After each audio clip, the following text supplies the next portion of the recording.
오늘 하나님의 말씀은 역대하 29장 2절 말씀입니다. 제가 봉독해 올리겠습니다. 히스기야가 그의 조상 다윗의 모든 행실과 같이 여호와 보시기에 정직하게 행하여. 오늘 본문은 남유다 제13대 왕으로서 다윗 이래의 가장 위대한 왕이라고 할 수 있는 히스기야의 그 통치에 대해서 다루고 있습니다.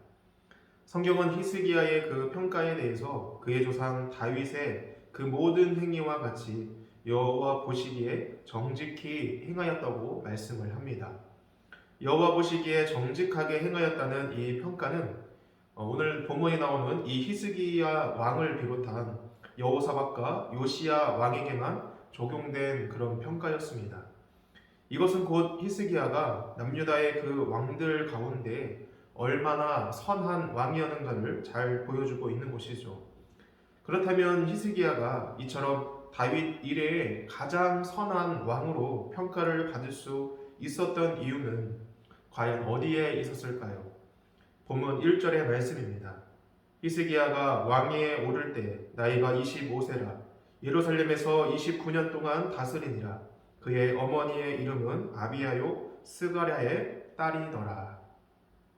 1절 말씀에 히스기야의 어머니를 소개하고 있습니다.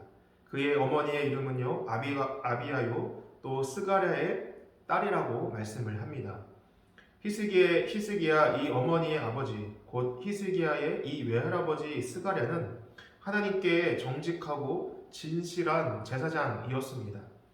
그러므로 히스기야의 어머니 이 아비야는 그의 아버지 스가랴로부터 바른 신앙의 영향을 어릴 적부터 받아왔을 것입니다.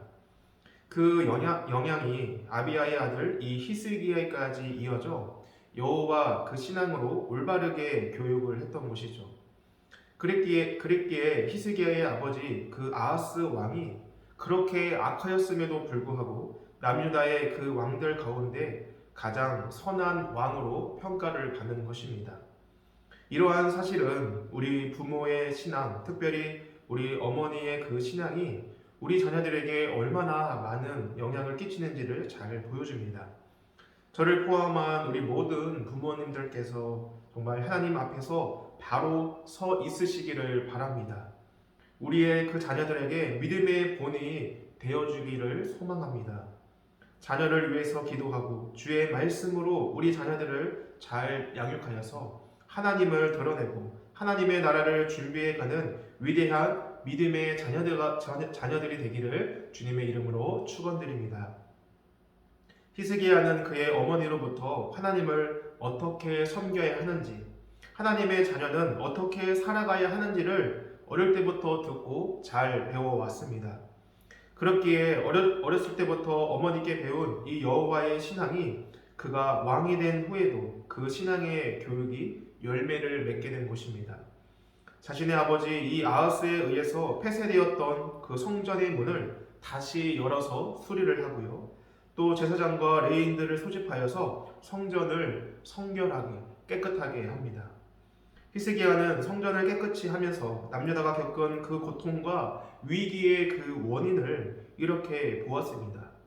6절과 7절 말씀입니다. 우리 조상들이 범죄하여 우리 하나님 여호와 보시기에 악을 행하여 하나님을 버리고 얼굴을 돌려 여호와의 성소를 등지고 또 낭실문을 닫으며 등불을 끄고 성소에서 분향하지 아니하며 이스라엘의 하나님께 번제를 드리지 아니하므로. 남유다가 지금 위기에 처하고 고통을 당한 그 이유에 대해서 히스기야는 자신의 그 조상들이 하나님과 그 하나님의 전 성전을 버렸기 때문에 하나님의 진노하심을 받아 나라에 그 큰 위기와 고통을 당하게 되었다고 보게 된 것입니다. 히스기야는 남유다가 처했던 그 어려운 상황들의 원인을 하나님과의 그 관계 안에서 보았던 것이죠. 그렇기에 하나님과의 그 관계를 회복하기 위해서 성전을 정화하고 다시금 그 여호와 신앙 회복에 힘썼던 것입니다.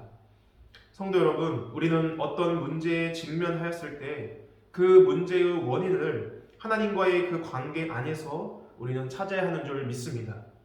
우리 가운데 일어나는 일 가운데 또한 이 세상에 일어나는 그 일 가운데 하나님의 그 섭리 밖에서 일어나는 일들은 단 한 가지도 없습니다. 이 세상 그 모든 일들이 하나님의 뜻과 그 섭리 가운데 일어나고 있기 때문이죠. 우리에게 어떤 문제가 발생했다면 거기에는 분명 하나님의 뜻이 담겨져 있습니다. 우리에게 발생한 문제는 우리를 시험하고 연단하기 위한 하나님의 뜻도 있겠지만 우리가 하나님과 바른 관계를 맺지 못한 데에서 발생하는 그러한 문제들도 있는 것이죠. 그러므로 어떤 문제를 직면하게 될 때 우선적으로 나와 그 하나님과의 관계를 살펴보시기를 바랍니다. 그래서 하나님과 그 잘못된 관계가 발견이 된다면 우리는 즉시 회개하고 돌이켜야 하는 줄 믿습니다. 히스기야가 하나님과의 그 바른 관계를 위해서 성전을 수리하고 자신들의 그 몸을 성결하게 한 것처럼 말이죠. 하나님과 그 올바른 관계를 맺지 못한다면 하나님의 그 진노가 나라와 그 우리의 삶 가운데 임하게 될 것이며 세상에 비웃음거리가 되고 말 것입니다. 8절 말씀입니다. 여호와께서 유다와 예루살렘에 진노하시고 내버리사 두려움과 놀람과 비웃음거리가 되게 하신 것을 너희가 똑똑히 보는 바라. 하나님의 백성인 우리가 그리고 교회가 하나님과의 그 바른 관계를 상실하게 된다면 세상에 조롱거리가 된다고 말씀합니다. 지금 세상이 이렇게까지 혼란스러운 것도 날이 갈수록 그 교회의 영향력이 작아지는 이유도 다 우리가 그 하나님과의 그 올바른 관계를 등한시했기 때문에 오히려 세상을 쫓아가고 자기의 유익만을 위해 힘썼던 결과가 아닌가 싶습니다. 성도 여러분, 우리는 무엇보다도 그 하나님과의 바른 관계를 위해서 그 회복을 위해서 힘쓰기를 바랍니다. 성전을 성결케 하고 온전한 마음으로 예배를 드릴 때 바로 그때부터 남유다는 다시 회복하기 시작했습니다. 우리의 삶 가운데 있는 그 문제의 해결책, 우리 교회가 회복하고 그 부흥할 수 있는 답은 바로 하나님과의 그 바른 관계를 갖는 것입니다. 하나님과의 관계를 방해하고 그것을 더럽히는 것이 있다면 그것을 치우고 깨끗이 정리하는 줄 믿습니다. 하나님과의 그 바른 관계를 통해 영적인 부흥과 회복의 역사를 이루어가는 우리의 교회, 또 우리의 삶이 되기를 주님의 이름으로 축원합니다. 기도하시겠습니다.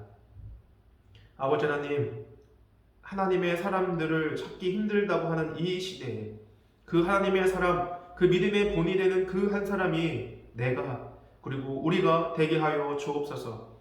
하나님과 그 올바른 관계를 맺으며 우리의 자녀들, 우리의 그 다음 세대들에게 하나님을 예배하며 섬기는 것, 그분께 순종하는 것이 무엇인지를 나를 통해서 보여주게 하여 주옵소서. 주님, 그 주님과의 바른 관계를 방해하고 더럽게 하는 것이 있다면 그것을 정리하고 내 믿음, 내 신앙을 깨끗게 하는 일에 힘쓰게 하여 주옵소서.